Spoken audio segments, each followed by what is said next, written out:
1 Samuel chapter 22. David therefore departed thence, and escaped to the cave of Adullam. And when his brethren and all his father's house heard it, they went down thither to him. And every man that was in distress, and every one that was in debt, and every one that was discontented, gathered themselves unto him. And he became a captain over them, and there were with him about 400 men. And David went thence to Mizpah of Moab. And he said unto the king of Moab, Let my father and my mother, I pray thee, come forth and be with you, till I know what God will do for me. And he brought them before the king of Moab, and they dwelt with him all the while that David was in the hold. And the prophet Gad said unto David, Abide not in the hold, depart and get thee into the land of Judah. Then David departed and came into the forest of Hereth. When Saul heard that David was discovered, and the men that were with him, now Saul abode in Gibeah under a tree in Ramah, having a spear in his hand, and all his servants were standing about him. Then Saul said unto his servants that stood about him, Hear now, ye Benjamites, will the son of Jesse give every one of you fields and vineyards, and make you all captains of thousands, captains of hundreds? That all of you have conspired against me, and there is none that showeth me that my son hath made a league with the son of Jesse. And there is none of you that is sorry for me, or showeth unto me that my son hath stirred up my servant against me, to lie in wait, as at this day. Then answered Doeg the Edomite, which was said of the servants of Saul, and said, I saw the son of Jesse coming to Nob, to Amalek, the sons of Ahitub, and he inquired of the Lord for him, and gave him victuals, and gave him the sword of Goliath the Philistine.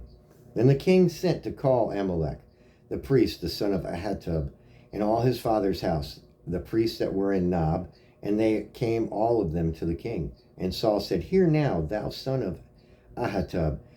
And he answered, Here I am, my lord. And Saul said unto him, Why have you conspired against me, thou and the son of Jesse, in that thou hast given him bread and a sword, and hast inquired of God for him, that he should rise against me to lie in wait, as at this day? Then Amalek answered the king and said, And who is so faithful among all thy servants as David, which is the king's son-in-law, and goeth at thy bidding, and is honorable in thine house? Did I then begin to inquire of God for him? Be it far from me, let not the king impute anything unto his servant, nor to all his house of my father. For thy servant knew nothing of all this, less or more.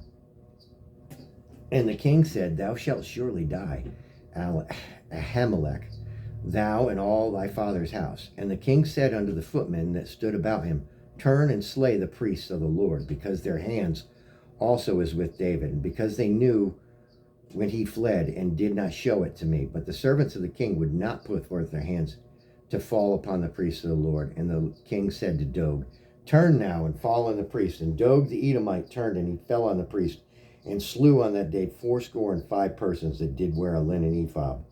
And Nob, the city of priests, smote he with the edge of the sword, both men, women, and children, and suckling, and oxen, and asses, and sheep, with the edge of the sword.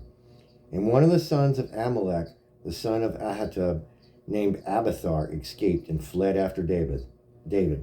And Abiathar showed David that Saul had slain the Lord's priests. And David said unto Abiathar, I knew it that day when Doeg the Edomite was there, that he would surely tell Saul, I have occasioned the death of all the persons of thy father's house.